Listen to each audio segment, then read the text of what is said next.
Now to what at the moment is the costliest natural disaster in U.S. history so far. Hurricane Harvey. As Congress works on an almost $8 billion relief bill, the people who live in southeast Texas are engaged in the difficult job of cleaning up and rebuilding. Senior correspondent Rick Leventhal is in Orange, Texas once again. Good evening, Rick. Good evening, Brett. Some areas can't even begin cleaning up yet because they're still waiting for the waters to recede nearly 2 weeks after Harvey came ashore. The city of Orange is right on the Sabine River, which is a big reason why many of the streets here are still flooded. In fact, county officials tell us that 65 to 75% of the homes in this area were damaged by the storm. Earlier today, we followed soldiers with the Texas National Guard's 36th Infantry Division with 2 high-water vehicles that were loaded with cases of water and MREs, the meals ready to eat, and some other supplies. They were going door to door in one of these still flooded neighborhoods to pass out supplies and do some welfare checks, and the residents certainly seemed grateful for the assistance.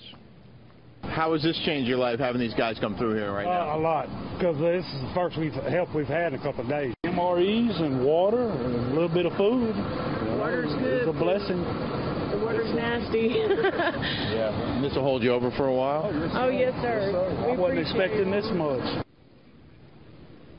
And sometimes the rescuers need rescuing. We met a former Marine named Christian Van Kirk who came to Orange with a medic friend of his to try and help people in need, and he wound up running off of a side street into a deep ditch that was in the floodwaters. It took a few attempts, but the National Guard was able to help the Marine back to the hardball, and he took the whole thing in stride. I came out here from Florida, not knowing the area. Apparently there's 4-foot ditches out of nowhere, so we got out.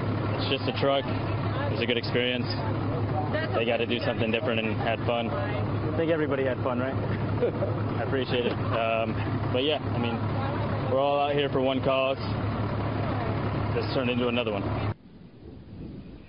At least 10 storm-related deaths in Orange County, 70 statewide. There have been some 200,000 homes damaged or destroyed by this storm, and up to 1 million vehicles ruined by the floodwaters. And FEMA tells us they've already received nearly 600,000 registrations for assistance. Brett? Long recovery there. Rick, thank you.